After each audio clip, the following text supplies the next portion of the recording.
Big World Big Adventures. The movie is the opening introduction to the massively stupid Big World Big Adventures TV show, but the film setting up the stupid show is trash. It is garbage, and after watching it myself, I was like, Mattel needs to stop taking over Thomas the Tank Engine. Big embarrassment. Big disaster was a terrible idea. 2018 was a disappointing year to be a Thomas fan. Let's do a review on the movie for all of you, shall we? The story is so fucking boring and disappointing. Basically it is the second movie with Thomas on vacation, and this is the first movie with zero narrator, and All Engines Go is the second thing with zero narrator as well, because it was a completely different show. So let's talk about it. So the movie starts off with Thomas struggling to shunt some heavy tankers, and Gordon makes fun of Thomas that another engine should help Thomas, and Thomas demands to Gordon that he doesn't need any help and he would do all by himself, which is a pretty lackluster quote for Thomas that he wanted to be a mature tank engine instead of an immature cheeky tank engine, which is shit. Then the driver unbrakes the tankers, and Thomas goes too fast and the tankers derail. So Thomas wants to do the stupidest thing ever, is going around the world, and Gordon says to Thomas that this is his world, and I agree.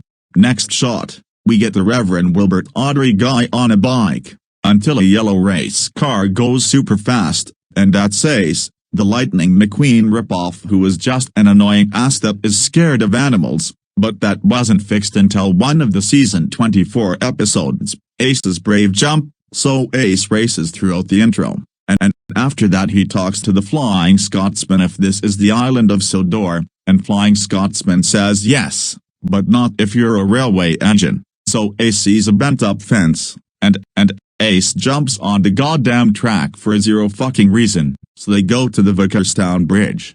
Until Sydney pulls some kind of goods train and Flying Scotsman says look out, then Ace does this kind of stupid thing. Next Thomas re-rails the tankers, then Sir Topham Hatt smells something gross, that's the fishing cars, and needs to take these fishing cars to Vicarstown. Thomas tells him James is supposed to take them, and Thomas is supposed to bring Annie and Plurable on his branch line, and Sir Topham Hatt tells him James isn't here and they can't get fish stinking up the yards any longer. And Gordon make fun of him by telling him to bring him his coaches and that he must not keep my passengers waiting, so passengers get an express coming through. Gordon leaves Knapford Station and Thomas, Annie and Plurable smell Gordon's fish cars, and Thomas says Gordon is taking them to Vicarstown and is just being really cars, and he mimics the express coming through line from Gordon. Then in the next scene Bertie hums the stupidest awful Somebody Has to Be the Favorite. I hate that stupid song so goddamn much, until Ace flew past Bertie's stupid song. Nice job Ace for stopping Bertie from singing that stupid shit song. Then Ace meets up with Thomas, and Thomas thinks if Ace is a racing car, Ace says yes, Thomas says wanna race, then Annie and Plurable says no, and Ace says what a little race car like me against a big tank engine, which is a pretty lackluster quote from a character like him. Despite Thomas is a little tank engine and not a big tank engine, so that is a continuity error. Then Ace races and Thomas is way too slow to be catching up with him. And Thomas and Ace stop at Farquhar Station, and Ace does a 360 move, which is a thing a race car should be doing, and not a train, and Thomas and Ace chat for 5 minutes.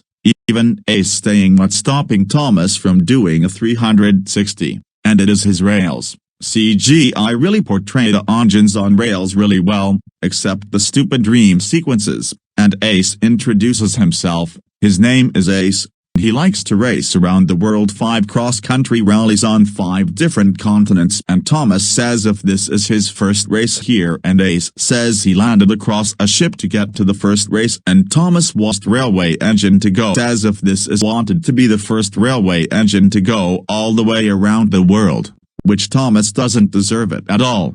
And here comes his dream sequence, literally just him finishing the race. That is literally the dream sequence. And Ace needs to carry on who his speed trolls. He has full speed, and he leaves, same with Thomas, and Bertie stops by, when Thomas already left. Next Gordon goes to Vicarstown where the Flying Scotsman was, like he normally is, and Flying Scotsman shares the same fish smell, because he is pulling fish cars, and Gordon is upset about him pulling fish cars, and Gordon yells Thomas. Next Thomas goes to Knapford Station to tell Sir Topham Hatt about shit. He is already happy to be really useful, and Thomas has a bad idea. How would Sir Topham Hatt like it if he was his first railway engine to go around the world? And Sir Topham Hatt that he has never heard of an engine going around the world, and Thomas leaves to go around the fucking world. So next, Bertie talks to Percy and Emily about where the fuck Thomas is, and Emily says Thomas took Annie and Clarabelle, and she doesn't know what the fuck he went after that, and Gordon demands where the fuck Thomas is. He delivered fish cars on the back of the express today, and Sir Topham Hatt says, has anybody seen Thomas? I have a goods train he wanted to take for Alsborough for him, and here comes the first song of the movie. When here comes the first song of the movie, where in the world is Thomas? What was a pretty lackluster song for me, and all the characters saying he was whatever. You know what?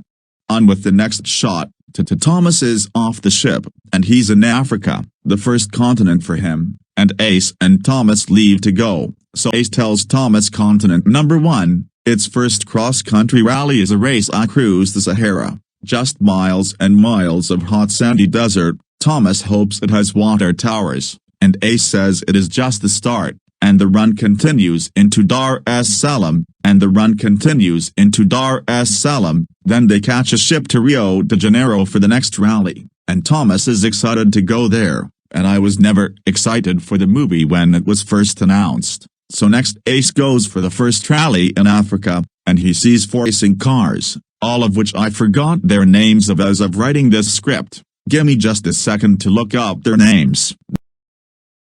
There's Tony, the white and navy British race car. There's Angelique, the green French racing car, and 2 red German and American racing cars don't have names, and Thomas introduces themselves to the 4 racing cars, and he wants to come with him across the Sahara, which is stupid. Thomas has tracks, not roads. Skip. So Thomas sees a bunch of African-done troublesome trucks to go to Dar es Salaam. I thought they would be troublesome, but no, they were way too fucking nice to Thomas. Which is so lazy. The UN troublesome African cars are lazily written. Rebecca, this scene is where I actually quit watching, because I got nothing out of it. Yeah, I'm disappointed of course. My grievances go down to continuity issues, and how worse things get. Why should this be a movie, and why should Big World Big Adventures exist at all? It didn't deserve to. I am going to give 1.5 points to the story.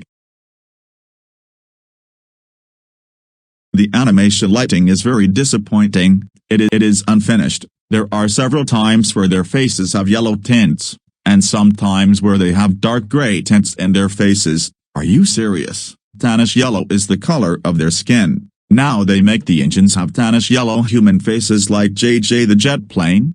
Fuck. Visual designs, alright. As for the music, well, since it is even though it is rewritten into blah, Mattel could not come up with enough new music, but it don't matter. Sorry for such a short segment, but I'm going to give 3.5 points to this segment. What an underrated disappointment that is to the franchise. Blah couldn't have started off as a movie or never happened at all. Cause Star Wars The Clone Wars started off as an underwhelming movie and then got better after season 2 to 3. Big World Big Adventures failed to do so, and that is what made it 10 unrealistically. The Big World Big Adventures movie earned a total of 16 points out of 50, which equals a 3.2 out of 10 score. What a disappointment. I'm Caden the GWR 1500 class engine. Have a great day and do not waste your precious time on Earth watching this movie like I did for the first 15 minutes.